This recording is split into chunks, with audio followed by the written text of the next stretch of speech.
Start.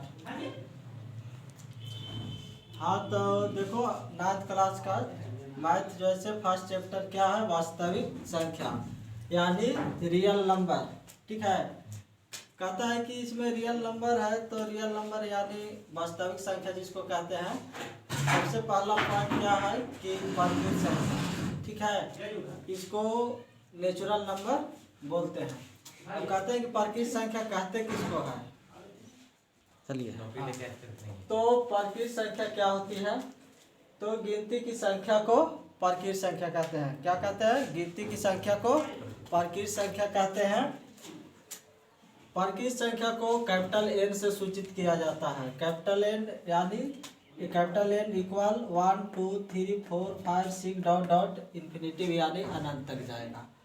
तो गिनती की संख्या को क्या कहा जाता है, परकीय संख्या। इसके बाद आता है होल नंबर जिसको कहते हैं पूर्ण संख्या। ठीक है, होल नंबर इसको बोला जाता है। कहता है कि परकीय संख्या में शून्य को सम्मिलित कर देने से जिस संख्या का निर्माण होता है। कहता है कि परकीय संख्या में शून्य को सम्मिलित कर देने से जिस संख्या का निर्माण होता है उसे पूर्ण संख्या कहा जाता है। ठीक है, और पूर्ण संख्या को W से डिनोट किया जाता है यानी W से सूचित किया जाता है। W इक्वल यानी पूर्ण संख्या एग्जाम्पल में 0 1 2 3 4 5 डॉट डॉट इन्फिनिटी तक। कहने का मतलब कि परकीय संख्या में हम 0 को सम्मिलित कर दिए तो ये क्या बन गया, पूर्ण संख्या। ठीक है, उसके बाद आता है इवन नंबर जिसको कहते हैं सम संख्या। ठीक है, कहता है वैसी संख्या जो 2 से पूर्णतः विभाजित हो जाता है। कहता है वैसी संख्या जो 2 से पूर्णतः विभाजित हो जाता है तो उसे सम संख्या कहते हैं। फॉर एग्जाम्पल में देखिए 2 4 6 8 10 डॉट डॉट इन्फिनिटी। कहने का मतलब है कि ये सारे के सारे जो डिजिट दिया हुआ है, अंक दिया हुआ है, वो सारे के सारे 2 से डिवाइड हो जाता है। उसी प्रकार से आता है ऑड नंबर। ऑड नंबर को कहते हैं क्या चीज, विषम संख्या। कहता है वैसी संख्या जो 2 से पूर्णतः विभाजित नहीं होता है तो उस संख्या को जो है से क्या बोला जाता है, विषम संख्या कहते हैं। एग्जाम्पल में क्या है कि 1 3 5 7 9 11 इसी तरह डॉट डॉट इन्फिनिटी तक जाएगा। कहने का मतलब कि ये सारे के सारे जो संख्या दिया हुआ है ये 2 से डिवाइड पूर्णतः नहीं होता है ना, तो ऐसी संख्या को विषम संख्या कही जाती है। उसके बाद आता है अभाज्य या रूढ़ संख्या। इसको अभाज्य संख्या भी कहते हैं और रूढ़ संख्या भी कहा जाता है।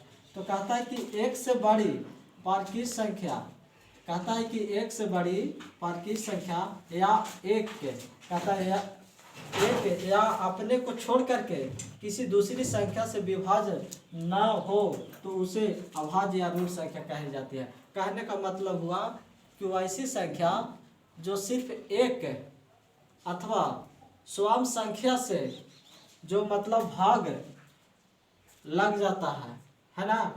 कहने का मतलब क्या हुआ कि देखिए एक अपने को छोड़ करके किसी दूसरी संख्या से विभाजन होता है। कहने का मतलब एक और स्वयं संख्या से जो भाग लग जाता है यानी विभाजित हो जाता है तो उसे अभाज्य या रूढ़ संख्या कहते हैं। फिर से ध्यान दीजिएगा, वैसी संख्या जो एक अथवा स्वयं संख्या से विभाजित हो जाता है उस संख्या को रूढ़ या अभाज्य संख्या कहते हैं। कहने का मतलब एक और स्वयं संख्या से ही भाग लगेगा, इसके अलावा दूसरे से भाग नहीं लगेगा, तो वैसे संख्या को रूढ़ या अभाज्य संख्या कही जाती है। जैसे 2 3 5 7 11 13 17 19 इत्यादि। कहने का मतलब है कि 2 जो है सिर्फ 1 और 2 से डिवाइड होगा, इसके अलावा किसी संख्या से कटेगा नहीं। उसी प्रकार 3 जो है 1 और 3 से विभाजित होगा, इसके अलावा और भी संख्या से नहीं कट सकता। 5 भी 1 और स्वयं 5 संख्या से ही जैसे कटेगा यानी विभाजित होगा, तो वैसी संख्या को रूढ़ या अभाज्य संख्या कही जाती है। इसके बाद आता है यौगिक संख्या। ठीक है, तो यौगिक संख्या कहता है कि वे परकीय संख्या, क्या वे परकीय संख्या जो एक या अपने को छोड़कर किसी दूसरी परकीय संख्या से भी भाग लग जाता है यानी विभाज्य हो जाता है तो उस संख्या को यौगिक संख्या कहते हैं। कहने का मतलब हुआ कि एक या स्वयं संख्या और उसके अलावे भी संख्या से जो विभाजित हो जाता है तो वैसे संख्या को यौगिक संख्या कहते हैं। जैसे में एग्जाम्पल देखिए 4, 6, 8, 9, 10, 12, 14, 15 etc। ठीक है, कहने का मतलब है कि 4 जो संख्या है 1 से भी कटेगा, 2 से भी कटेगा और 4 से भी कटेगा, तो वैसी संख्या को यौगिक संख्या कहा जाता है। कहने का मतलब हुआ कि एक और स्वयं संख्या से तो कटेगा ही कटेगा, लेकिन इसके अलावे भी संख्या से जो है से विभाजित होगा। उसी प्रकार 6 जो है से 1 से डिवाइड होगा, 2 से भी होगा, 3 से होगा, 6 से भी होगा, यानी एक या स्वयं संख्या से उससे भी अधिक संख्या से भी भाग लग सकता है, तो वैसी संख्या को यौगिक संख्या कहा जाता है। अब आता है पूर्णांक संख्या। कहता है कि वैसी संख्या जो धनात्मक एवं ऋणात्मक पूर्णांक दोनों उस हो। कहने का मतलब उसमें पॉजिटिव इंटीजर और निगेटिव इंटीजर दोनों हो, तो उस संख्या को पूर्णांक संख्या कही जाती है। कहने का मतलब कि जैसे एग्जाम्पल में कि +-1, +-2, +-3, +-4, इसका कहने का तात्पर्य हुआ कि +-1 का मतलब हुआ कि +1 और -1, यानी इसमें दोनों चीज जो है रिप्रेजेंट रहता है। जैसे एक संख्या रेखा पर निरूपित करके आप बताए हैं कि एक 0 हो गया, 0 के इस साइड जाइएगा तो +1, +2, +3, यानी इधर को क्या बोलते हैं धनात्मक पूर्णांक, यानी इधर क्या हो गया